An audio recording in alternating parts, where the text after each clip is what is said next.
Assalamualaikum warahmatullahi wabarakatuh. Selamat datang di channel Bukan Sejarawan.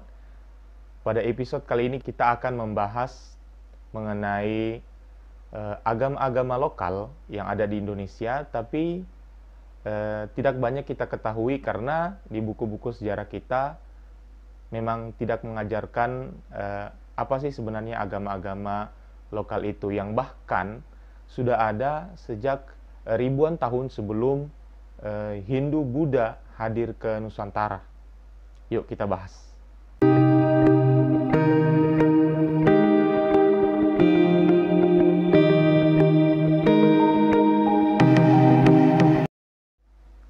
Di buku-buku sejarah, kita seringkali mendapati bahwa agama asli orang-orang Nusantara itu adalah agama animisme dan dinamisme. Padahal tidak seperti itu. Agama-agama yang ada di Nusantara itu mempunyai ciri khas masing-masing yang dapat disebut dengan sebuah agama, yang dapat disetarakan dengan agama Hindu dan Buddha, mempunyai aturan peribadatannya sendiri dan mempunyai pemahaman mengenai Tuhannya sendiri. Agama yang pertama adalah agama Kapitayan. Sesuai dengan namanya, agama Kapitayan ini menyembah Tuhan yang Maha Esa yang disebut dengan Sang Yang Taya, Kapitayan. Jadi Sang Yang Taya. Taya yang berarti lowong atau hampa bukan berarti tidak ada sama sekali. Taya berarti keberadaannya tidak dapat dipikirkan, dilihat, dan diangan-angankan. Tuhan Sang Yang Taya itu berarti sesuatu yang ada, tapi pada hakikatnya tidak ada atau tidak terjangkau oleh akar pikiran manusia. Pendiri agama Kapitayan sendiri tidak diketahui, tapi menurut para penganutnya, agama Kapitayan ini sudah ada sebelum agama Hindu dan Buddha masuk ke Nusantara. Karena agama Kapitayan ini menyembah Sang Yang Taya dan menafikan dewa-dewa, maka agama Hindu dan Buddha yang masuk di Nusantara pada saat itu selalu diseleksi. Apa maksudnya diseleksi?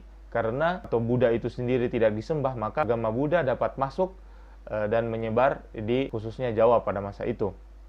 Sedangkan Hindu, yaitu para pemuja Wisnu, menganggap bahwa Wisnu atau Tuhan itu dapat menjelma sebagai manusia, maka ia ditolak oleh para penganut agama Kapitayan. Sedangkan agama Siwa itu sendiri, karena agama Siwa atau pemuja Siwa itu menganggap bahwa Tuhan itu tidak bisa menjelma sebagai manusia, maka ia diterima masuk ke dalam masyarakat Kapitayan atau diterima sebagian kalangan yang aslinya adalah beragama Kapitayan. Nah, sedangkan ibadah agama Kapitayan ini sendiri, yaitu ada yang namanya tulajek, yakni berdiri menghadap ke dinding yang ada di situ, ada lubang yang melambangkan taya atau hampa atau kosong, lalu mengangkat tangan dan memusatkan pikiran kepada Sang Yang Taya. Yang kedua adalah swadikep atau bersedekap, yakni menaruh tangan ke dada sebagai simbol meniadakan keakuan, ya. Yaitu yang ketiga adalah tungkul atau membungkuk ke bawah. Yang selanjutnya adalah tulampak, yaitu duduk bersimpuh dengan kedua tumit yang diduduki. Dan yang terakhir adalah tondem atau bersujud. Nah, gerakan-gerakan ibadah orang Kapitayan inilah yang akhirnya diadopsi oleh Wali Songo yang menamakan sholat itu sebagai sembahyang, yakni yang ini yang dimaksud adalah Sang Yang Taya. Nah, sementara rumah ibadah bagi orang Kapitayan itu disebut sanggar. Dan sedangkan Wali Songo yang menyebarkan agama Islam, karena sangat ingin Islam itu dianut oleh orang-orang Kapitayan, akhirnya mengadopsi sanggar tersebut menjadi langgar. Karena bentuknya yang mirip, sanggar itu adalah sebuah bangunan persegi 4 beratap tumpang dan di depannya ada ceruk atau bolongan. Nah, itu diadopsi menjadi langgar, ya seperti kita kenal sekarang. Nah, agama Kapitayan itu memiliki Tuhan atau Taya, Sang Yang Taya itu bermanifestasi ya, ke dalam nama-nama. Ya. Orang Kapitayan percaya bahwa baik dan buruk selalu dilambangkan dengan tu atau to. Jadi nama-nama yang ada awalan tu atau to itu sangat dikeramatkan oleh penganut Kapitayan. Contohnya, energi baik itu disebut Tuhan. Ya. Sedangkan energi negatif atau buruk itu disebut hantu.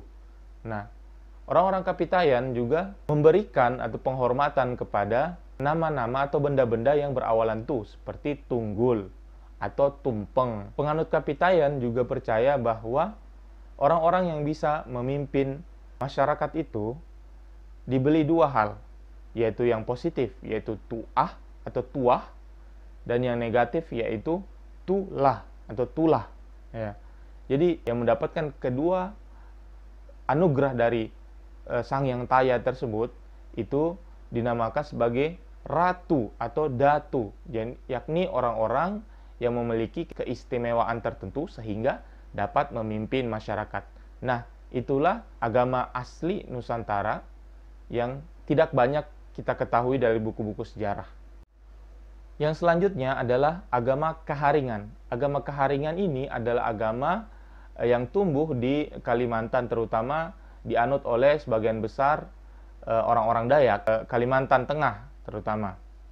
Nah, agama Kaharingan ini juga diyakini oleh pengikutnya telah ada jauh sebelum agama Hindu atau Buddha masuk ke Kalimantan. Agama Kaharingan juga meyakini adanya satu Tuhan yang Maha Esa yang mereka namakan Ranying Hatalla Langit, yakni yang berarti kuasa yang maha besar. Tapi nama Tuhan ini berbeda-beda di beberapa daerah. Misalnya di Barito menyebutnya Yustu Ha Latalla. Di Kota Waringin Barat mereka menyebutnya sebagai Sang Yang Dewata.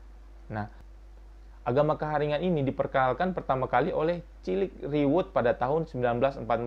Sementara Jepang sendiri pada tahun 1945 mengakui agama Kaharingan ini dengan menyebutnya sebagai agama orang-orang Dayak. Nah, sementara di masa Orde Baru, agama Kaharingan ini disatukan menjadi atau diintegrasikan ke dalam agama Hindu, jadi Hindu Kaharingan. Para penganut agama Kaharingan sendiri mempunyai kitab suci yang bernama Panaturan. Nah, kitab suci Panaturan ini membahas berbagai hal, di antaranya adalah ibadah. Nah, ibadah orang-orang Kaharingan ini dilakukan di sebuah tempat ibadah yang bernama Balai Basarah. Nah, di dalam Balai Basarah tersebut terdapat sebuah meja yang diletakkan di hadapan para penganutnya. Lalu meja itu diberi sesajen berupa beras dan bulu ekor burung yang disebut dengan burung enggang atau dandang tinggang. Nah, cara ibadahnya sendiri, orang-orang Kaharingan pertama-tama mereka berdoa kepada Ranying Hatalla Langit, lalu dilanjutkan dengan nyanyian Kaharingan. Setelah berdoa, akan ada penceramah yang naik ke atas mimbar dan berceramah mengenai pokok-pokok ajaran Kaharingan. Pada akhir sesi peribadatan akan ada orang yang memercikan beras ke kepala para jamaah. Jadi seperti itu. Konsep agama Kaharingan sendiri, Kaharingan berarti kehidupan, bahwa Ranying Hatalla Langit sendiri adalah kehidupan yang abadi, zat tunggal yang telah ada sejak awal penciptaan. Selanjutnya dan yang terakhir adalah agama Sunda Wiwitan. Sesuai dengan namanya, agama ini muncul di daerah Sunda, khususnya di Banten, Cirebon dan Kuningan, dan beberapa daerah lain di Jawa Barat. Agama Sunda Wiwitan sendiri memuja kekuatan alam dan arwah. Tapi ada beberapa unsur monoteisme purba di dalamnya, yaitu para penganut Sunda Wiwitan ini juga menyembah satu Tuhan yang disebut dengan Sang Yang Kersa, Tuhan yang tidak berwujud. Jadi selain menyembah kekuatan alam dan arwah nenek moyang, para penganut Sunda Wiwitan ini juga mempercayai adanya Tuhan tertinggi yang tidak terlihat, yang mengatur segala urusan di atas dunia ini.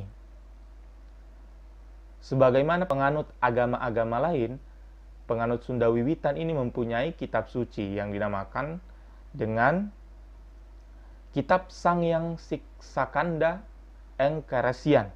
Nah, kitab ini berisi ajaran keagamaan dan tuntunan moral dari agama Sunda Wiwitan itu sendiri. Konsepnya seperti apa agama Sunda Wiwitan ini? Agama Sunda Wiwitan itu berpemahaman bahwa kekuasaan tertinggi berada pada Sangyang Kersa yang disebut sebagai Nu Ngerasaken, yaitu yang maha menghendaki. Nama lain dari Sangyang Kersa ini juga adalah Batara Tunggal, Batara Jagat, dan Batara Seda Niskala atau yang gaib. Dalam konsep Sunda Wiwitan, semua dewa-dewi Hindu itu tunduk pada Batara Seda Niskala atau Sangyang Kersa tadi. Jadi menurut Sunda Wiwitan, agama Hindu itu berada di bawah Sunda Wiwitan karena Sunda Wiwitan menghormati Sangyang Kersa, yang dewa yang tertinggi, sedangkan dewa-dewi Hindu itu tunduk pada Sangyang Kersa. Nah, tempat ibadah Sunda Wiwitan sendiri itu berada di sebuah bangunan yang bernama Pamunjungan atau Kabuyutan, yakni sebuah bangunan berbentuk punden berundak yang biasa terdapat pada bukit.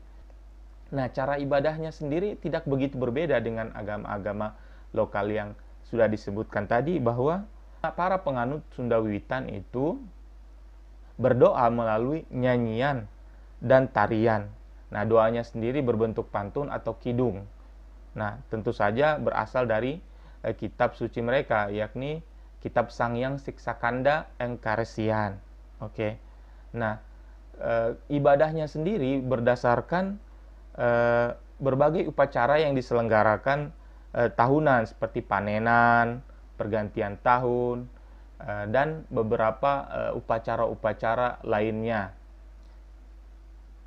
Sekian, mungkin itu saja beberapa agama-agama lokal di Nusantara yang kadang digeneralisir menjadi agama animisme dan dinamisme, padahal mempunyai Tuhan dan mempunyai kitab suci dan mempunyai tata cara beribadah yang tersendiri, seperti itu. Oke, kita berada di penghujung acara. Bila kalian suka pada channel ini, silakan like, subscribe, dan share. Sampai jumpa di episode selanjutnya. Assalamualaikum warahmatullahi wabarakatuh.